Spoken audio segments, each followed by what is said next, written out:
नमस्कार,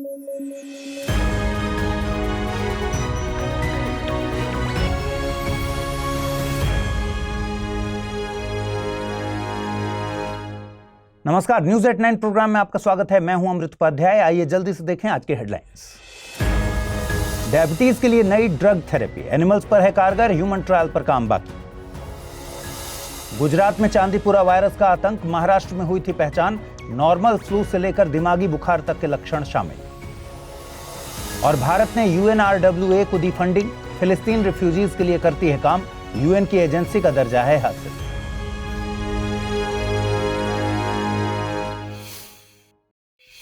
science translational medicine journal में एक रिपोर्ट छपी है। इसके मुताबिक एक नई ड्रग थेरेपी के जरिए इंसुलिन प्रोड्यूसिंग सेल्स में 3 महीने में ही 700% तक की वृद्धि हो सकती है।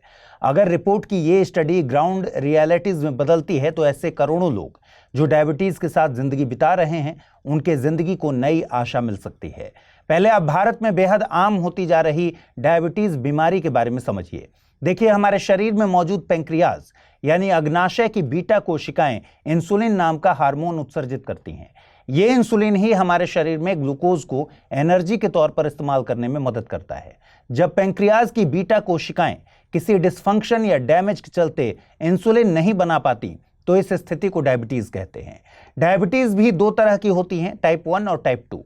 टाइप 1 डायबिटीज में शरीर इंसुलिन बिल्कुल भी नहीं बनाता। इसके चलते टाइप 1 डायबिटीज से पीड़ित लोगों को इंसुलिन हर दिन लेना पड़ता है। टाइप 1 डायबिटीज आमतौर पर बच्चों और किशोरों में डायग्नोज की जाती है। टाइप 2 डायबिटीज में शरीर इंसुलिन की बहुत कम मात्रा बनाता है। टाइप 2 डायबिटीज किसी भी उम्र में हो सकती है। यह डायबिटीज का सबसे कॉमन टाइप है। अपने खान पान में और जीवन शैली में बदलाव ले आकर टाइप 2 डायबिटीज को कंट्रोल किया जा सकता है। आइए अब समझते हैं कि ड्रग थेरेपी में आखिर क्या किया गया है। देखिए, इसमें 2 ड्रग्स को कंबाइन किया गया है। इसमें एक है हार्मिन। हार्मिन को कुछ पौधों से प्राप्त किया जाता है। यह बीटा कोशिका में DYRK1A एंजाइम को बनने से रोकता है। दूसरा है GLP-1 रिसेप्टर एगोनिस्ट। ये डायबिटीज की दवाओं का ही एक खास क्लास है जिसमें ओजेम्पिक भी शामिल है। इस ड्रग थेरेपी को चूहों के ऊपर टेस्ट किया गया है। इसमें मनुष्य की बीटा कोशिका को चूहों में इम्प्लांट किया गया और ड्रग को इन पर टेस्ट किया गया था। चूहों में इस ड्रग ने बीटा कोशिका में 700% तक की वृद्धि दिखाई है। लेकिन अभी रिसर्च एनिमल्स बेस्ड है। इंसानों में इसका क्लिनिकल ट्रायल होना बाकी है। यहां पर एक और बात समझिए, पेंक्रियाज हमारी बॉडी की एक मिश्रित ग्रंथि होती है। मतलब ये एंडोक्राइन यानी अंतःस्रावी और एक्सोक्राइन यानी बहिर्स्रावी दोनों तरह का व्यवहार करती है। इसका एंडोक्राइन पार्ट इंसुलिन और ग्लूकागॉन जैसे हार्मोन्स प्रोड्यूस करता है, वहीं इसका exocrine part pancreatic juice produce करता है। बिहार सरकार ने केंद्रीय कृषि मंत्रालय से राज्य के मखाना उत्पादन को लेकर कुछ जरूरी मांगे रखी हैं। इनमें पहली मांग है मखाना के लिए MSP। दूसरी है दरभंगा स्थित नेशनल रिसर्च सेंटर फॉर मखाना की स्थिति में सुधार। बिहार सरकार ने केंद्र से मखाना के लिए MSP यानी मिनिमम सपोर्ट प्राइस घोषित करने की मांग की है। MSP की घोषणा CCEA यानी cabinet committee on economic affairs के द्वारा CACP यानी commission for agricultural cost and prices की सिफारिश पर की जाती है। वर्तमान में सरकार रबी और खरीफ दोनों की फसलों को मिलाकर कुल 22 फसलों के लिए MSP घोषित करती है। इन 22 फसलों में गन्ना शामिल नहीं है, यह ध्यान रखिएगा। यहां ध्यान रखिए कि गन्ने की MSP को FRP यानी फेयर एंड रेम्युनरेटिव प्राइसेस कहा जाता है। वहीं मखाना भी सरकार की MSP की लिस्ट में शामिल नहीं है। बिहार सरकार मखाने को लेकर यह डिमांड आखिर क्यों कर रही है? देखिए, एक बार आंकड़ों को देखते हैं। मखाना एक जलीय फसल है जिसे बिहार के तकरीबन 10 जिलों में उगाया जाता है। भारत में उत्पादित होने वाले कुल मखाने में बिहार की हिस्सेदारी 85% के करीब है। ज्यादातर जिले मिथिलांचल से जुड़े हैं। बिहार के मिथिला मखाना को 2022 में ही GI टैग से नवाजा गया था। मखाने से कोलेस्ट्रॉल, सोडियम और फैट इसमें बहुत कम पाया जाता है। वहीं इसमें प्रोटीन और मिनरल्स बहुत आयत में पाए जाते हैं, इसीलिए इसे वेट लॉस के लिए एक आइडियल स्नैक माना जाता है। एक डेटा और याद रखिए कि दुनिया में सबसे ज्यादा मखाना भारत में उत्पादित होता है, वहीं भारत में सबसे ज्यादा मखाना का उत्पादन बिहार में होता है। अब आते हैं बिहार सरकार के दूसरे मुद्दे पर। भारत सरकार के कृषि मंत्रालय ने नवी पंचवर्षीय योजना के तहत बिहार के दरभंगा में Indian council of agricultural research national research centre ICAR NRC for makhana को मंजूरी दी थी। इसका मकसद मखाने की फसल को संरक्षण प्रदान करना और उसका विकास करना था। इस संस्था ने 2002 में काम करना शुरू किया था, लेकिन 2005 में इसका प्रशासनिक नियंत्रण ICAR research complex for eastern region RCER Patna को सौंप दिया गया। इसके चलते इसके नेशनल टैग को भी खत्म कर दिया गया था। लेकिन मई 2023 में नेशनल रिसर्च सेंटर फॉर मखाना दरभंगा को रिस्टोर किया गया। इसके मैंडेट में अन्य जलीय फसलों को भी शामिल किया गया। इसका नेशनल स्टेटस तो रिस्टोर कर दिया गया, लेकिन वर्तमान में इसमें एम्प्लॉयज की संख्या मात्र 10 है, जबकि इसमें 42 एम्प्लॉयज की संख्या स्वीकृत है। ऐसे ही अभी तक किसी फुल टाइम डायरेक्टर की भी नियुक्ति नहीं हुई है। केंद्रीय कृषि मंत्रालय ने इस पर संज्ञान लेने की बात कही है।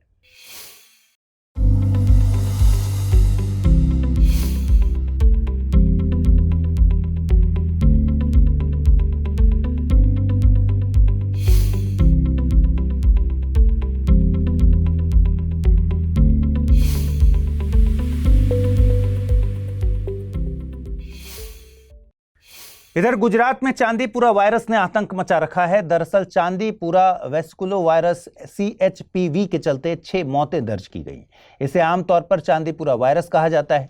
चांदीपुरा वायरस का आउटब्रेक भारत में 1965 में महाराष्ट्र के चांदीपुरा गांव में हुआ था। इससे इंसानों में बुखार फैला था। 1967 में पुणे के वायरस रिसर्च सेंटर ने इसे आर्बो वायरस के तौर पर क्लासिफाई किया था।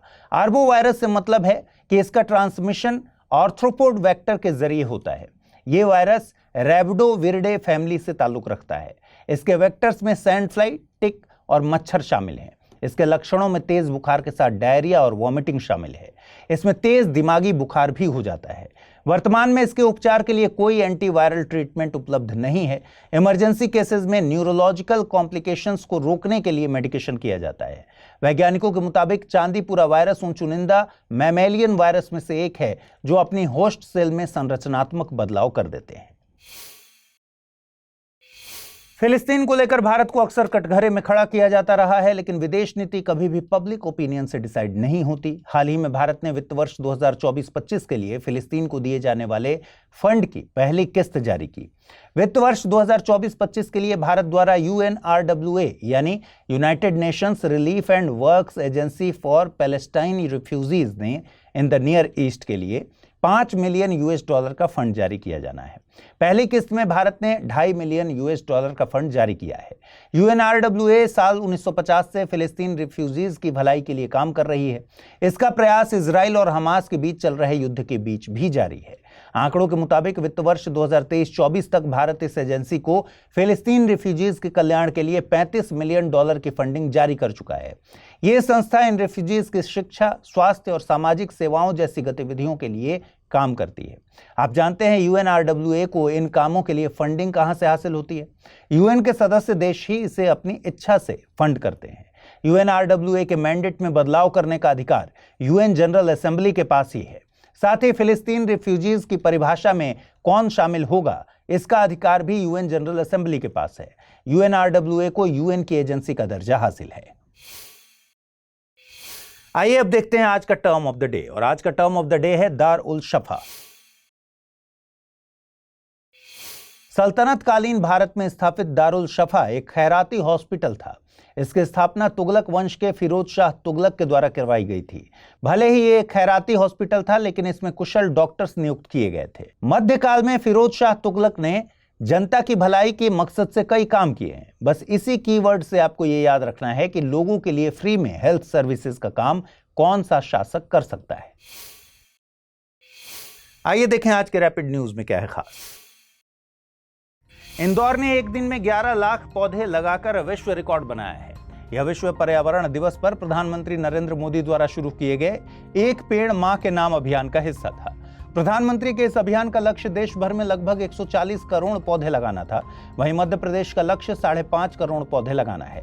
और मध्य प्रदेश के इस अभियान का हिस्सा बने केंद्रीय गृह मंत्री श्री अमित शाह ने मध्य प्रदेश को भारत के फेफड़े की संज्ञा दी।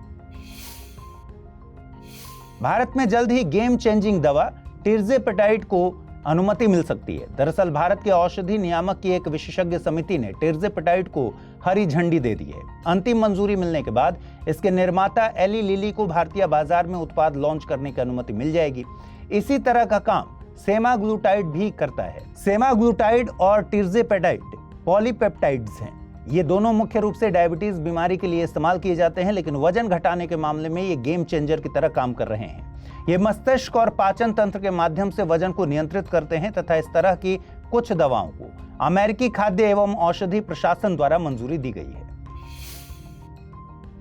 केंद्रीय गृह मंत्री अमित शाह नार्को समन्वय केंद्र की 7वीं बैठक की अध्यक्षता करेंगे। इस मौके पर वे राष्ट्रीय नारकोटिक्स हेल्पलाइन मानस यानी मादक पदार्थ निषेध आसूचना केंद्र का शुभारंभ करेंगे और श्रीनगर में नारकोटिक्स कंट्रोल ब्यूरो के क्षेत्रीय कार्यालय का उद्घाटन करेंगे। साथ ही नारकोटिक्स कंट्रोल ब्यूरो की वार्षिक रिपोर्ट 2023 भी जारी की जाएगी। यह बैठक केंद्रीय और राज्य सरकार एजेंसियों के प्रयासों के समन्वय और तालमेल पर केंद्रित होगी।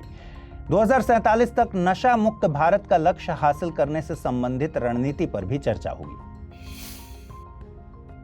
दक्षिण कोरिया के बुसान में अंतरिक्ष अनुसंधान पर वैश्विक सम्मेलन शुरू हुआ है। दक्षिण कोरिया पहली बार इस द्विवार्षिक वैश्विक सम्मेलन की मेजबानी कर रहा है। ये 45वां scientific assembly of the committee on space research की सभा है, जिसमें 60 देशों के लगभग 3000 अंतरिक्ष वैज्ञानिकों और उद्योग अधिकारियों ने हिस्सा लिया है। इस सम्मेलन का नेतृत्व कोरिया एरोस्पेस एडमिनिस्ट्रेशन द्वारा किया गया। केंद्र सरकार ने दिल्ली, पंजाब और पश्चिम बंगाल को प्रमुख स्कूली शिक्षा कार्यक्रम समग्र शिक्षा अभियान के तहत फंड देना बंद कर दिया है। दरअसल इन तीनों ने पीएम श्री यानी प्रधानमंत्री स्कूल फॉर राइजिंग इंडिया योजना में हिस्सा लेने से इनकार कर दिया था। इसके कारण केंद्र ने इनके समग्र शिक्षा अभियान फंड को रोक दिया। आपको बता दें कि 2022 में शिक्षक दिवस के मौके पर प्रधानमंत्री ने पीएम श्री स्कूल नाम से एक नई पहल की घोषणा की थी। इसके तहत पहले चरण में कुल 14,500 स्कूलों को अपग्रेड किया जाना था। योजना की अवधि 2022-23 से 2026-27 तक है। यह एक सेंट्रली स्पॉन्सर्ड स्कीम है। आइए अब जल्दी से देखते हैं आज के बुलेटिन पर आधारित क्या प्रश्न बन सकते हैं। पहला सवाल है, निम्नलिखित कथनों पर विचार कीजिए। बिहार भारत में सबसे बड़ा मखाना उत्पादक राज्य है। मखाना हाई फैट और सोडियम के लिए प्रसिद्ध है। उपर्युक्त में से कौन सा या से कथन सही है या हैं? केवल एक, केवल दो, एक और दो, दोनों, न तो एक नहीं दो। अगला प्रश्न है, हाल ही में भारत के किस शहर ने 24 घंटे में 11 लाख से अधिक पौधे लगाकर गिनीज वर्ल्ड रिकॉर्ड में अपना नाम दर्ज कराया है? इंदौर, सूरत, नागपुर या फिर अहमदाबाद? आइए देखें पिछले बुलेटिन में मैंने आपसे क्या सवाल पूछे थे, उनके सही जवाब क्या हैं। पहला प्रश्न था, विंबलडन विमेन सिंगल्स विजेता बारबोरा क्रेजिकोवा किस देश से संबंधित हैं? स्पेन, सर्बिया, इटली या फिर चेक रिपब्लिक? सही जवाब है ऑप्शन डी, चेक रिपब्लिक। अगला प्रश्न था, हाल ही में किस देश ने कोपा अमेरिका फुटबॉल कप का खिताब जीता है? कोलंबिया, अर्जेंटीना, यूएसए या फिर स्पेन? सही जवाब है विकल्प बी, अर्जेंटीना। तो आज इस बुलेटिन में इतना ही। कल रात 9 बजे आपसे फिर मुलाकात होगी। ख्याल रखिए अपना, ठीक से पढ़ाई कीजिए। अगर आप इस बुलेटिन की पीडीएफ हासिल करना चाहते हैं तो अमृत उपाध्याय 007 टेलीग्राम चैनल है, जिस पर इसकी पीडीएफ रोजाना मिलती है। आज पूछे गए सवालों का जवाब भी दीजिएगा कमेंट बॉक्स में। नमस्कार।